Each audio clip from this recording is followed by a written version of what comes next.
Man, this Myles Garrett situation is getting nasty, and it's going to get worse before it gets better. As a matter of fact, it's going to get a lot worse before it gets better. Now, just to recap a bit, at the end of the Cleveland Browns 2024 season, Myles Garrett says, hey, I'm going to have a conversation with the upper management to see how they're going to make this team better. So he put it out there. Andrew Berry, a few days later, says they have no intentions of trading Myles Garrett. So back and forth they go.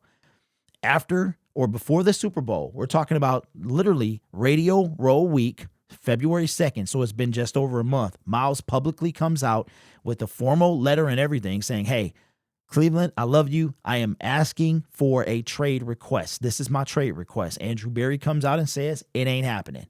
He says it again. There's no amount of anything that you could do, that you could give for us to part with Myles Garrett. The Cleveland Browns have not changed their stance at all. Then it comes out this past week, first week in March, that Myles Garrett is not open to a contract extension. So this thing is going to get nasty. So it appears the Cleveland Browns have made their case very clear in their intentions. And then you have the Myles Garrett, who has made his intentions very clear. Neither team is going to budge. And I was hoping that would be the case for Myles Garrett, that he would not claim that he wants to be out, claim it's not about the money, and then where he stays in a bad situation if he's offered a big payday. But Myles Garrett has tried everything in his power. He now attempted to talk to the owner of the Cleveland Browns, and he was declined that request. This is coming from ESPN. Cleveland Browns owner Jimmy Haslam recently declined a request to meet with Myles Garrett amid the star rusher's trade request. A league source confirmed to ESPN today, which is on Friday. NFL Network first reported that Haslam declined Garrett's request to meet and directed him to speak instead with general manager Andrew Berry, who oversees football operations. So you see here that Haslam is saying chain of command. Talk to Andrew Berry. Myles is saying, but I want to talk to you. You own this team. I want to talk to you. This is going to be nasty because here's the way that I look at it. Men require respect. Every man knows that. We require respect. And this has been disrespectful, but now this is like spit in your face disrespectful. So let me paint the picture for you. You have your general manager claiming that you respect and appreciate Myles Garrett, but yet you won't honor his trade request. You keep on doubling down that you're not going to trade him.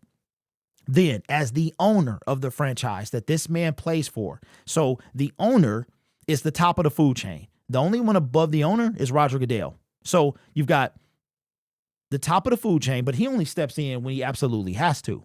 So now you have the owner. You can't go any higher than the owner when it comes to the organization of the football team or any particular team. It's like going to the owner. You've got the CEO, you've got all these people in a business, and then the owner comes into the business and everybody straightens up, right? So you have the owner, and the owner is directing him to speak to Andrew Berry, who he already knows how that's going to go. So if I'm Myles Garrett, I given you the opportunity to show me how to win, how you're going to win. You failed to do that. I requested a trade. You failed to honor that. Every time I talk to you, it's getting nowhere. So out of respect for me, allow me to at least talk to you, the owner, to express my feelings. And you're going to get declined. Don't talk to me. Talk to the general manager. And I know the Detroit Lions would not do that. Sheila Hamp-Ford would talk. Maybe Brad would be there, but I'm sorry, Sheila Hamp. Sheila Hamp would be there. She would allow that to happen because she cares about the players. This is going to get nasty. It's already nasty. It's going to get disgusting. It's going to get disgusting. According to Rich Eisen, or the Tom Pelissero on the Rich Eisen show, there could be a situation where we get to the draft. This thing might go up to the draft. Cleveland is either going to go up to the draft. If Myles Garrett is not traded by the NFL draft, then now you're talking about a holdout. And I think Myles Garrett is prepared to do just that because this crossed the level of disrespect a long time ago. There's no doubt about it. If I'm Myles Garrett, I gave you, I didn't just say I wanted to leave. I said, hey, something's got to change. Let me know. I'm going to give you the opportunity to show me how are we going to go from bottom feeder, second pick, third pick in the NFL draft, what seems to be consistently, to a winner. I'm in the prime of my career. I'm running out of time. I've given you my best years. What can you do for me? Can you do something for me? And you might say, well, Derek, he signed that big old contract 5 years ago. Yeah, he did, or whenever it was. I think it was 2020, 2021. The Cleveland Browns were a different organization. You had a different quarterback. You didn't make the same idiotic mistakes that you are making now.